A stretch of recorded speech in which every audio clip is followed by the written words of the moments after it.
नमस्कार दोस्तों, जीवन पथिक के इस अंक में आप सभी का स्वागत है। मित्रों, पिछले अंक में हमने एक बड़ा ही रोचक विषय लिया था, शुरू किया था, परंतु उसे हम पूरा नहीं कर पाए थे। उसका समापन नहीं हो पाया था क्योंकि विषय रोचक था और लंबा भी था। और हमारे विद्वान, जैसा कि आप जानते ही हैं, कि किसी भी विषय पर गहराई से बताते हैं। तो वो विषय ये था कि रिलेशनशिप। और रिलेशनशिप को हमने स्पेशल रेफरेंस में लिया था मेल एंड फीमेल, मतलब स्त्री पुरुष के रिलेशनशिप कैसे होने चाहिए, नोबल कैसे हों, और हमेशा एक जैसे कैसे बने रहें। तो मित्रों, इसी विषय को हम आज आगे बढ़ाते हैं। और जैसा कि आप जानते हैं कि हमारे साथ हमारे विद्वान चेहरे परिचित हैं, जो वाराणसी से जुड़ते हैं, डॉक्टर गौतम चटर्जी। तो आइए इस अंक में उनका सबसे पहले हम स्वागत करें। डॉक्टर गौतम चटर्जी, आपका इस अंक में स्वागत है। मेनका जी नमस्कार। इस स्वागत से मैं अभिभूत हूँ, अभिनंदित हूँ, अभिसिंचित हूँ। आपको बहुत बहुत धन्यवाद। आपका धन्यवाद इसलिए कि आप हमें अपना इतना बहुमूल्य समय देते हैं। गौतम जी, जैसा कि आपको याद ही होगा कि पिछले अंक में हमने रिलेशनशिप के बारे में शुरू किया था। और आपने जब उसको और विस्तार से बताना चाहा, तो जिस बिंदु पे हमने वो विषय छोड़ा था, वो था कि आपने एक उदाहरण दे के बताया। जब मैंने आपसे पूछा था कि संबंध कैसे हो जिसमें एक की सेपरेशन भी ना आए, तो आपने कहा कि संबंध तो ऐसे होने चाहिए जैसे शिव और पार्वती का है, क्योंकि दोनों को एक है और उनको अलग नहीं किया जा सकता है। सच्चाई यही है। तो वो संबंध शाश्वत हो और इसी तरह का हो, नोबल हो। तो इसी विषय पे हम चाहेंगे कि आप और प्रकाश डालें कि नोबल रिलेशनशिप कैसा होना चाहिए। नोबल रिलेशनशिप कैसा होना चाहिए, इस बारे में तो काफी कुछ बातें लोग करते ही रहे हैं, करते ही रहेंगे। साहित्य, फिल्म, कला वो यही कहती है कि नोबल रिलेशनशिप हो, लेकिन हो नहीं पाता। तो रिलेशनशिप कैसे नोबल हो, इसका अप्रोच हम लोगों ने महाकवि कालिदास से लिया था पिछले अंक में, जिसमें उन्होंने शब्द और अर्थ के संबंध को बताया था। उनका जो महाकाव्य है रघुवंशम, रघुवंशम का जो मंगलाचरण है वो नमस्कारात्मक मंगलाचरण है, जिसमें वो नमस्कार करते हैं, वंदना करते हैं शिव और पार्वती। तो नमस्कार करने का उनका ढंग ऐसे है कि वो कहते हैं कि जिस तरह से शब्द और अर्थ एक दूसरे से जुड़े रहते हैं, वैसे शिव और पार्वती एक दूसरे से जुड़े हुए हैं। मैं उन्हें नमस्कार करता हूँ। उनका मंगलाचरण सिर्फ इतना है। संस्कृत में उन्होंने लिखा था, वागर्था विब संपृक्तो वागर्थ प्रतिपतये जगता पितरौ वंदे। और उसके बाद था कि जो कि शंकर है, शिव है, कई नाम है उनके, इसलिए उन्होंने पार्वती के लिए महादेव कहा था, शंकर कहा था। तो चाहे आप कुछ भी कहें, नटराज भी हम लोग कह सकते हैं। हाँ, तो पितरों का मतलब माता पिता। ये मैंने कहा था कि एक शब्द है द्वंद्व समास में, जिसमें एक ही शब्द से दो अर्थ निकलते हैं, जबकि द्वंद्व का मतलब हम लोग कन्फ्लिक्ट समझते हैं। अगर साहित्य भाषा को अच्छे से पढ़े तो ऐसा है। तो वो कह रहे हैं वागर्थाव्युत का मतलब होता है वाक और अर्थ, शब्द और अर्थ संपृक्त, एक दूसरे से इस तरह से संपृक्त हैं, जुड़े हुए हैं। वैसे ही जुड़े हैं जैसे शंकर और पार्वती या शिव और पार्वती, है ना। तो वो शिव और पार्वती के जुड़ाव को शब्द और अर्थ बता, कि शब्द और अर्थ को अलग आप नहीं कर सकते, क्योंकि मनुष्य शब्द ही बोलता है और शब्द के जरिए अर्थ को ही बोलता है। तो इनको आप अलग नहीं कर सकते, और शब्द की सिद्धि अर्थ से होती है। अगर अर्थ नहीं है तो शब्द की सिद्धि नहीं होगी, और अर्थ की सिद्धि सिद्धि शब्द से होती है। आपको कोई बात, कोई अर्थ कहना है तो शब्द से कहना होगा। तो जिस तरह शब्द और अर्थ जुड़े हुए हैं एक दूसरे से, उसी तरीके से शिव और पार्वती भी जुड़े हुए हैं। वो ऐसे ये नहीं कह रहे कि जैसे शिव और पार्वती जुड़े हुए हैं वैसे शब्द और अर्थ, दोनों बात एक ही है। लेकिन हम उनका मंगलाचरण सिर्फ इतना ही है। मैंने यहाँ से रोशनी ली थी, प्रकाश लिया था स्त्री पुरुष संबंधों को देखने के लिए। हालांकि मनुष्य संबंधों को देखने के लिए भी कह सकते हैं, लेकिन चूंकि विषय ये है और उसमें भी शिव और पार्वती को हम लोग जब भी देखते हैं तो प्रथम दृष्टया दो लिंग में देखते हैं ना, पुल्लिंग और स्त्रीलिंग। और गहराई से जाने पर पता चलता है कि ऐसा कुछ होता नहीं। तो हमने लाइट वहां से लिया था रघुवंशम के मंगलाचरण से, कि जैसे शब्द और अर्थ को अलग नहीं कर सकते, जैसे शिव और पार्वती को आप अलग नहीं कर सकते, वैसे ही पुरुष स्त्री को भी आप अलग नहीं कर सकते। अलग यदि दिखते हैं तो वो दो फॉर्म की वजह से दिखते, दो फॉर्म है जो एक दूसरे के पास आना चाहते हैं जुड़ने के लिए। श्री अरविंद तो कहते ही है कि जो प्रेम की उच्चतम अवस्था है वो तब है जब एक ही सोल को, एक ही आत्मा को दो देह की, दो फॉर्म की यूनिटी में देखते हैं, दो रूपों की एकांतिति में देखते हैं एक ही आत्मा को। यानी आत्मा दोनों में एक ही है, दोनों की अलग अलग आत्मा नहीं, लेकिन वो दिखता नहीं है, शरीर अलग अलग दिखता है, इससे वो अलग होना चाहते हैं, इसलिए सेपरेट भी होते हैं। तो फील करने की बात है। अगर आप शिव पार्वती को मानते हैं तो भी आप इसको फील कर सकते हैं, आप मतलब कोई भी। अगर शब्द और अर्थ के संबंध को देखते हैं, वहां भी संबंध वो कभी अलग हो ही नहीं सकते। तो पुरुष स्त्री कैसे अलग हो जाते हैं, तो उसका कारण भी काफी कई बार बोला जा चुका है, कई लोगों ने कहा है, हम लोगों ने भी कई बार चर्चा की होगी। लेकिन मैं उस ऊंचाई से, उस प्रकाश की ऊंचाई से इसको अप्रोच किया ताकि कुछ नई बात सामने आ सके, है ना।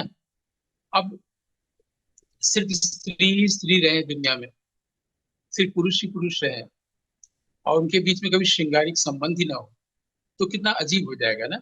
सौंदर्य नहीं रहेगा, लालित्य नहीं रहेगा, है ना। बल्कि एक दूसरे से छेड़छाड़ नहीं रहेगी, उलाहना नहीं होगा, रूठना मनाना नहीं होगा। काशी में एक बहुत अच्छे ठुमरी गायक थे जिनको हम लोगों ने प्रत्यक्ष कई बार सुना है, उनका नाम था पंडित महादेव मिश्र। वो जब ठुमरी गाते थे, उसका श्रृंगारिक वर्णन करते थे, तो उनका चेहरा अगर स्त्री का है तो स्त्री जैसा हो जाता था। इसकी आप कल्पना कर सकती हैं, या आप मेरी बात मान सकती हैं, या इसको आप भी जानती हैं कि वो ठुमरी गायक थे, पुरुष थे, लेकिन जब गाते थे किसी स्त्री, कोई स्त्री यदि कह रही है, राधा यदि कह रही है कृष्ण से, तो उनके चेहरे पे लगता था कोई स्त्री कह रही। इतना सुंदर अभिनव भाव होता था उनके चेहरे पर। ऐसी ही हमारे यहाँ पर एक बागेश्वरी देवी थी, यहाँ पर वो भी ठुमरी गाती थी। वो जब सामान्य रूप से बैठी रहती थी तो लगता था कोई देहाती औरत है। और जैसे ही गाना शुरू करती थी, चेहरे में न जाने कहाँ से, इसको ब्लश करना कहते हैं, श्रृंगार से भरपूर हो जाती थी, और इतनी अच्छी गायिका थी। दोनों को मैंने प्रत्यक्ष कई बार सुना।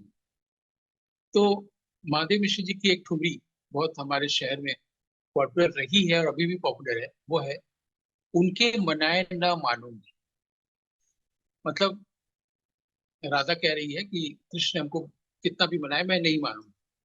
अब बस इस भाव में ही कितना सुंदर भाव आगे भी, भले ही वो नहीं मानते हैं, नहीं मानती है, तो कह रही नहीं मानेंगे, लेकिन इतने पर भी कितना श्रृंगार। ऐसे में सेपरेशन की बात कहाँ से आ सकती है ना।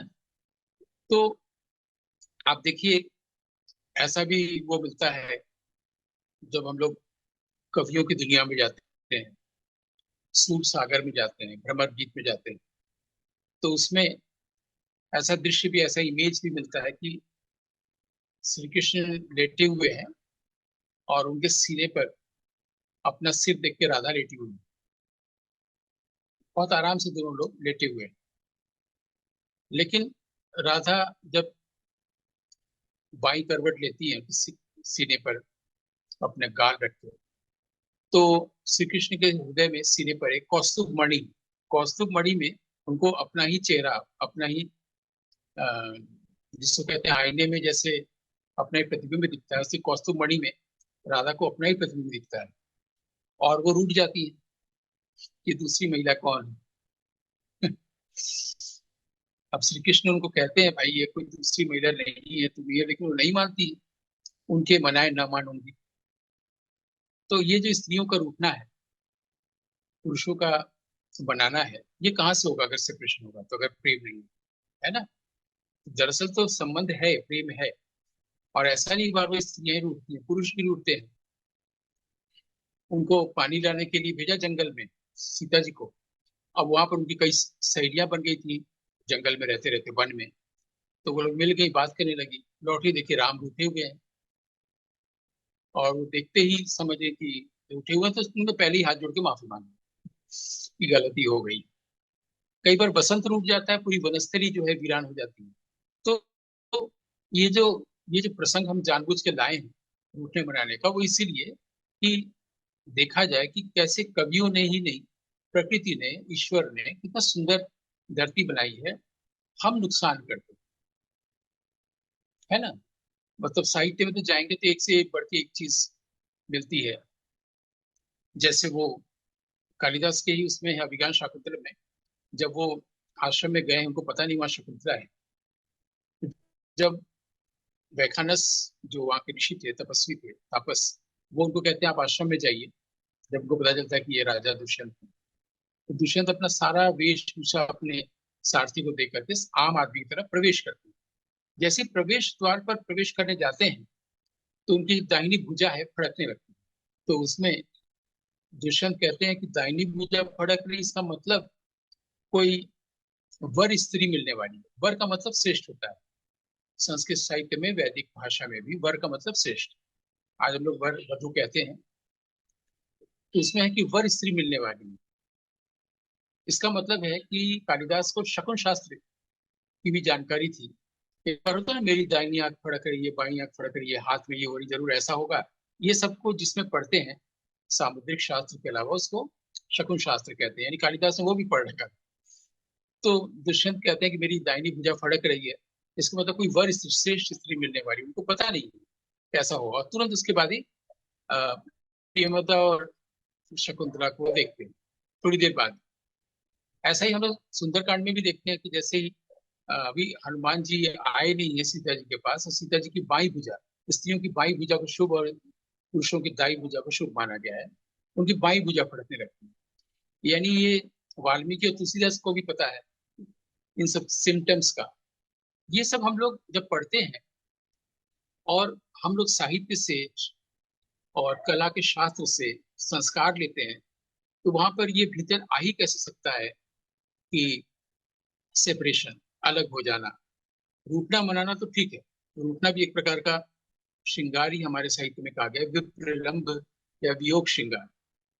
लेकिन दो व्यक्ति जहां पर एक दूसरे के लिए बिल्कुल कुछ भी करने को राजी हैं प्रेम में, उसके ठीक विपरीत कुछ भी करने को राजी है। अब वो जो नल दमयंती की कहानी है, नल दमयंती तो एक कहानी सभी लोग जानते हैं, ये सतयुग में, तुम्हें राम और युधिष्ठिर के भी पहले की बात है, सतयुग में। तो नल चंपू मिलता है, लेकिन श्री हर्ष ने एक ग्रंथ लिखा है, नैषधीय चरित, निषाद देश के राजा नल। बहुत सुंदर थे वो, उनके बारे में काफी गुणगान है। लेकिन सबसे सुंदर तो कामदेव को माना जाता है। लेकिन जब सखियां आपस में बैठ के, मैंने दमयंती की जो सखियां हैं, वो लोग आपस में अगर तिनके की भी बात करती थी, तो दमयंती के कान खड़े हो जाते थे। एक्चुअली तिनका का ही एक और नाम नल भी। तो वो राजा के पास, राजा की बेटी थी वहां, भीम की, और वहां पर वो रहती थी। और तमाम चीजों की नंदन, नांदनी चीज होता है, मैंने आनंद देने वाली। अ, राजा को बहुत आनंद मिलता था उनकी बेटी पास में होती थी। तो और भी जो लोग उनके यशगान करते थे, वो सुनती रहती थी। तो उस जमाने में नल की प्रशंसा ऐसे ही आ जाती थी एक राजा के पास दूसरे राज्य राजा के बारे में। तो वो सुनते सुनते, सिर्फ सुन के ही उन्होंने देख लिया था। कई बार होता है ना, किसी के गुणगान से ही हम किसी की प्रशंसा करने लगते हैं, और उन्होंने वो अपने आप को उनके व्यक्तित्व में समा दिया था। माने नल से वो जुड़ गई थी, जबकि आंखों से नहीं देखा था। तो जब कभी बाग में बैठ के सखियां अगर एक तिनके की भी बात कर रही हैं, तो तिनके का एक पर्यायवाची नल भी होता है। और उनके मुंह से गलती से अगर नल निकल गया तिनके के लिए सखियों में, तो दमयंती एकदम श्रृंगार से भर उठती थी, कान खड़े हो जाते थे और ध्यान से सुनने लगती थी कि नल शब्द आया, जबकि नल वहां तिनके के लिए। वैसे ही अगर वो सबसे सुंदर युवक कौन है इसकी बात होती थी सखियों के बीच में, तो कोई कहता था कामदेव से सुंदर कोई हो ही नहीं सकता। और शुरू में ही बताया जा चुका है उसमें कि नल जो थे कामदेव जैसे सुंदर। तो दमयंती क्या करती थी? दमयंती कहती थी कि नल को देख के तो, अरे सॉरी, कामदेव को देख के तो डर लगता है, क्योंकि वो मर चुके हैं। उनकी आंखें नहीं है, देवताओं की पलकें नहीं झपकती है। हम लोग की सिर्फ पलकें झपकती हैं, उनकी पलकें नहीं झपकती। इसको अनिमेष कहा गया है, निमेष भी नहीं है यहाँ, अनिमेष। तो एक टक देखना जिसको कहते हैं सौंदर्य को, इसलिए कहा जाता है कि कामदेव की आंखें हैं। और ऐसा भी कहा जाता है कि उनको स्मर भी कहा गया है। कामदेव को स्मर का मतलब होता है जिसको याद करते ही आपकी इच्छा और बढ़ जाए अचानक। तो वो कहती थी कामदेव तो मर चुके हैं, और जिस बस पलक ही नहीं झपकता, इतने देखने में इतना खराब है, तो सुंदर युवक किसी की बात करो। तो यानी वो क्या करती थी दमयंती कि कामदेव को निगेट करके पूरा मौका दे देती थी कि सखियां आप नल को लेके बात करें, पर नल पर बात करें, इसलिए वो ये सब कहती थी दमयंती। इसका मतलब जब हम प्रेम करते हैं तो एक एक चीजों को, एक एक आहट पर हम लोग गौर करने लगते हैं ना। उसके सारे गुणों को हम लोग आंखों से देखे नहीं, लेकिन खूब गुणों में चले जाते हैं। और जैसी घृणा होती है, जिसको हम लोग सेपरेशन फिलहाल कह रहे हैं, तो जितनी भी बुराइयां हम लोग ढूंढने लगते हैं। और जब बुराइयों को ढूंढने लगते हैं तो बुराइयां दिखने भी लगती है। जैसे कि अभी दमयंती को सिर्फ दिख रहा है वो सब जो कि उसके अपने कल्पना संसार की चीजें हैं, है ना। तो अब ये कहा जाता है कि वो पुरुष में ये दोष है, स्त्री में दोष है। तो कई बार प्रकृति या ईश्वर या कवि वो पहले इंडिकेट करता है। जैसे ईश्वर पहले हम लोग को सही रास्ते पर चलने के लिए, अच्छे रास्ते पर चलने के लिए, अच्छे रास्ते पर चलने का मतलब ये नहीं कि आप प्रेम और श्रृंगार ना करें, बल्कि प्रेम ही करें। तो इंडिकेट करता है, फिर इंस्ट्रक्शन देता है। ये ईश्वर की ओर से संकेत आते हैं हमेशा। तो एक संकेत हमें वेद देता है, वेद माने ज्ञान। और वेद ये ज्ञान देता है कि हमें जीवन में चीजों की समझ कैसी होनी चाहिए। उसमें एक स्त्री ही आके स्त्रियों के बारे में बता रहा है। पुरुषों के अपने गुण धर्म है, स्त्रियों के अपने गुण धर्म है। लेकिन जैसा कि कबीर साहब कहते हैं कि स्त्री के रहस्य को स्त्री द्वारा ही जाना जा सकता है। अब स्त्री में क्या रहस्य होता है, भगवान जाने, वो ईश्वर ही जान सकता है। बड़े बड़े कवियों ने भी कहा। लेकिन स्त्री के रहस्य को स्त्री से ही जाना जा सकता है। इस पर वेद इस तरह से मदद करता है कि वहां पर एक स्त्री स्त्रियों के स्वभाव के बारे में बताती है। स्वभाव माने गुण, दोष के बारे में नहीं। जैसे कि अगर सूखा मिर्चा को, सूखी मिर्च को, क्या बोलते हैं उसको, लाल मिर्च या जो भी, उसको आग में देंगे तो आंखें जलेंगी। अगर हम धनिया की पत्ती को डालेंगे आग में तो नहीं जले। तो वो उसका गुण है, स्वभाव है, उसको आप बदल नहीं सकते। ये नहीं कि लाल मिर्च जो होती है वो अच्छी चीज नहीं है। अच्छी चीज होती है तो उसको हम लोग खाने में इस्तेमाल नहीं करते, है ना। आटे में अगर मारेंगे तो चोट नहीं लगेगी, लोहे में मारेंगे तो चोट लगेगी। तो ये उसका गुण है। सबका एक स्वभाव, उसको नहीं बदल सकता है। उसको दोष के रूप में नहीं देखना चाहिए। स्त्रियों के भीतर जो गुण होता है, वो एक स्त्री ही कह रही है, वो भी देवलोक से आई स्त्री कह रही है, अप्सरा। ये माना जाता है ना कि ये मर्द लोग हैं, इनको, इनके पास अच्छी समझ, प्रकाश की समझ आ गई देवलोक से, देवताओं की दुनिया से। तो उसमें उर्वशी आके पुरुरवा से कह रही है कि स्त्रियों के साथ जो मित्रता है, संबंध है, संग है, वो ज्यादा देर की नहीं होती,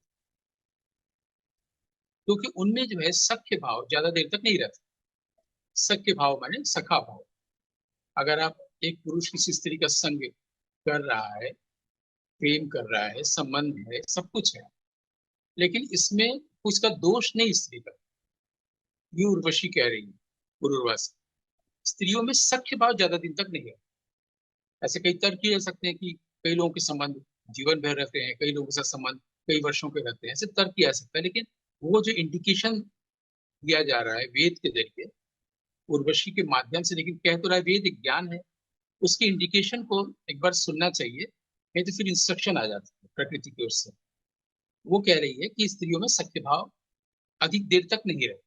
हो सकता है वो अधिक देर का मतलब जन्मों जन्मांतर की बात कर रही है। और वो कह रही इसलिए ले रहता है क्योंकि उनका हृदय वो निर्दयी होता है, दया नहीं होती उनमें बिल्कुल। जैसे कि भेड़िया, क्योंकि पुरुरवा जो है एकदम अशक्त असहाय हो गया है, जमीन पर पड़ा गया है कि उर्वशी छोड़ के चली जाएगी। ये मुझे नहीं समझ में आता कि जब कोई स्त्री और पुरुष के बीच संबंध होता है, प्रेम का संबंध, और स्त्री किसी पुरुष को छोड़ देती है, तो पुरुष की हालत इतनी दयनीय क्यों हो जाती है, ये मुझे समझ में नहीं आता। फिर प्रेम की शक्ति कहाँ है? तो इसमें पुरुरवा बोल रहा है कि मैं जमीन पर गिरा हुआ हूँ, मैं अपने तरकश से तीर तक नहीं निकाल सकता, ये मेरी हालत हो गई, तुम छोड़ के जा रही हो, मुझे तो आके भेड़िए आ जाएंगे। भेड़िया शब्द आया है, इसे भेड़िए का प्रयोग करते हुए उर्वशी बोल रही है कि स्त्रियों का हृदय भेड़िए जैसा होता है। वृक, साला वृक उसमें शब्द आया है, 15वां मंत्र है ये हमारे यहाँ संवाद सूक्त में। पूर्वा उर्वशी संवाद सूक्त जो है 95 नंबर का सूक्त, उसको 15वां मंत्र है ये ऋग्वेद का। उसमें ये आया है कि वो भेड़िए जैसा हृदय होता है, निर्दयी हृदय होता है, उनमें शक के भाव अधिक देर तक नहीं रहता है। या तो इस प्राकृतिक गुण को हम लोग ले लें तो भी हो सकता है कि सेपरेशन का ये कारण। लेकिन फिर जोड़ता क्या है?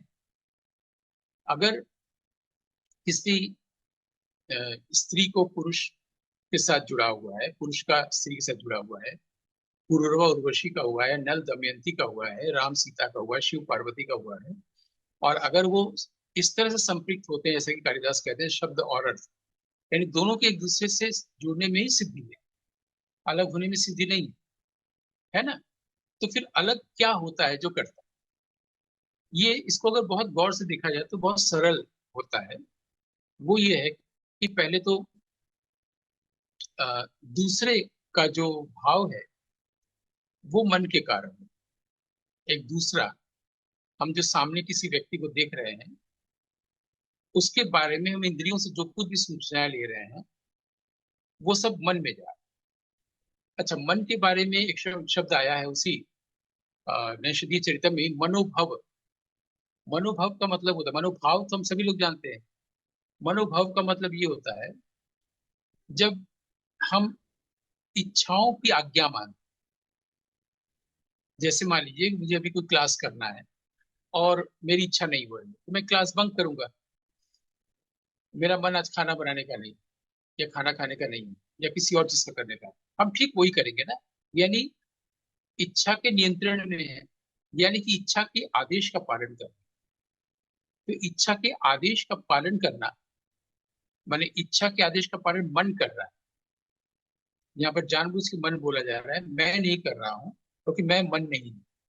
इच्छा के आदेश का पालन मन कर रहा है, इसलिए वो क्लास बंक कर रहा है, या खाना नहीं खा रहा है, या खाना नहीं बना रही है, या वो घूमने नहीं जा रहा है, घूमने जा रही है, या फिल्म देखने जा रही है ना?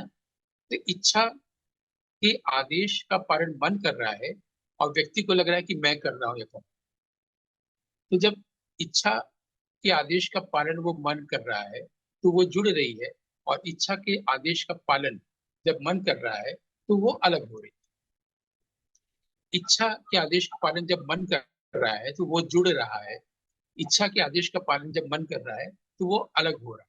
दोनों के साथ सेम बात, यानी दोनों ही जो है वो इच्छा के आदेश का पालन करते हैं, इसलिए अलग होते हैं। इस निष्कर्ष पर मैं आने के लिए इस बात को रखा, इस तथ्य को रखा कि जो इच्छा है और जो मन है, ये दोनों को एक शब्द अगर मिला के बोले तो वो है अहंग।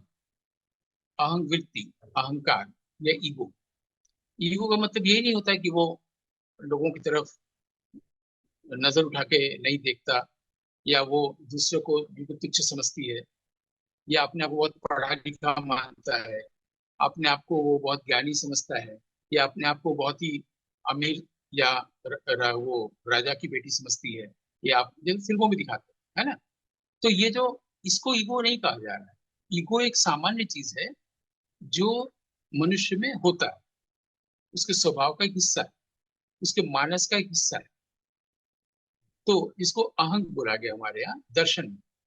ईगो का मतलब तो सिंपल चीज नहीं कि वो बहुत इगोइस्ट है, वो उसका बहुत साधारण चीज है। लेकिन मुझे ऐसा लगता है कि ईश्वर से एक बार गलती हुई, क्योंकि अगर हमसे गलती हो रही है और हम चैतन्य नहीं होते हैं तो फिर से जन्म लेते हैं। हम अगर ज्ञानी नहीं हुए तो फिर से जन्म होता है, मोक्ष नहीं मिला, और मोक्ष मिलने से पहले तक शरीर मिलता चला जा रहा है। अगर इस थियोरी को माने तो पहली बार हमने फिर शरीर कैसे लिया? पहली बार हमने शरीर लिया, यानी हम शरीर जो नहीं है, हम शरीर मन अहंकार बुद्धि नहीं है, हम आत्मा है। तो आत्मा ने पहली बार शरीर कैसे लिया? यानी आत्मा से कोई गलती हुई होगी। गलती ये हुई होगी, इस जो कि पहले भी शायद बड़े लोग कह गए हैं, आत्मा की इच्छा हुई कि वो इस दुनिया को, संसार को, सबको देखे, अपने प्रतिबिंब को देखे, और वो जैसी शरीर लिया, शरीर का गुण धर्म आ गया, मन, बुद्धि, अहंकार, इंद्रियां, और पूरा वर्ल्ड, कामना, कामदेव, है ना, आदि आदि। और वो 3500 साल हो गए। तो अगर हम उसकी ओर से देखें कि तो मैं जो एक निराकार हूँ, निराकार अस्तित्व, मैंने ये शरीर लिया है, और मुझे भूख लग रही है तो मुझे खाने को मिल जा रहा है, मुझे बोलने का मन कर रहा है तो मैं बोल ले रहा हूँ, मुझे नींद आ रही है तो मैं सो जा रहा हूँ। कितनी कितना कितना बड़ा गिफ्ट है। मैं जो चाह रहा हूँ वो हो रहा है आत्मा की ओर से।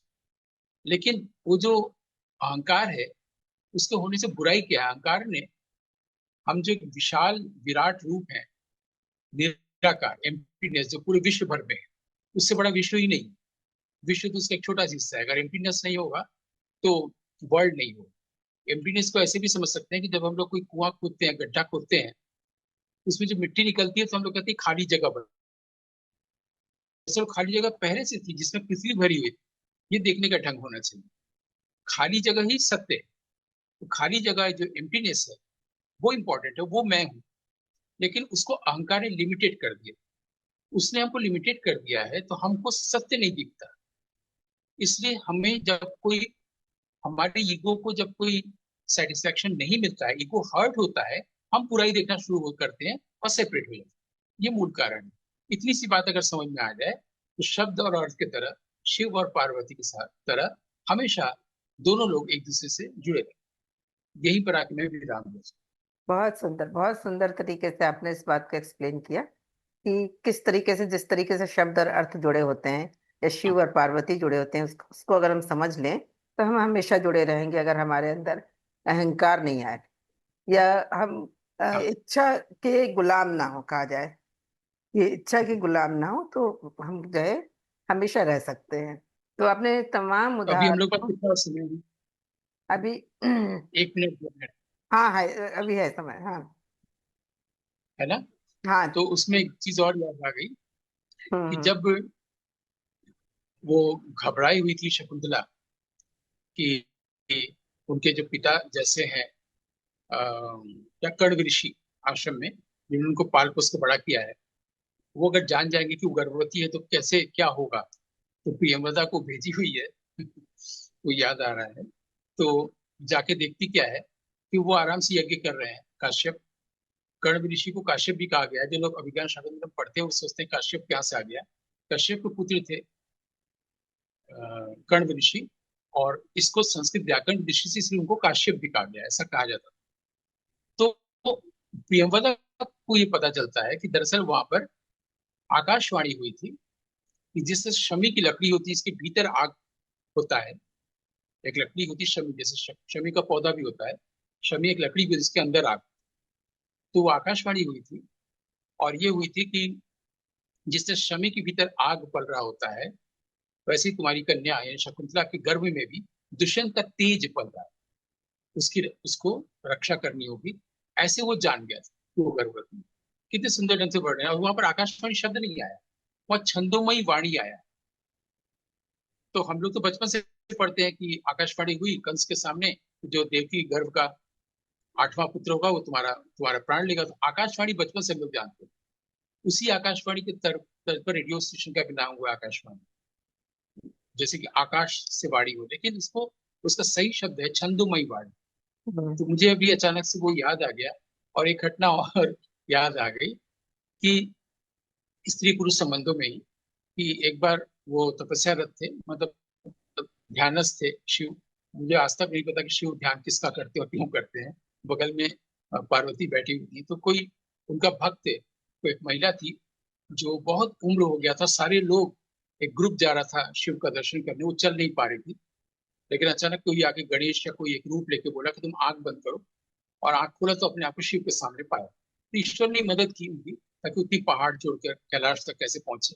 वो महिला 70-80 साल की, तो जब बैठी तो बिल्कुल थक गई थी, और पाँव को आराम से बैठी, और पाँव जो है शिव की तरफ ऐसे रख दिया खोल के।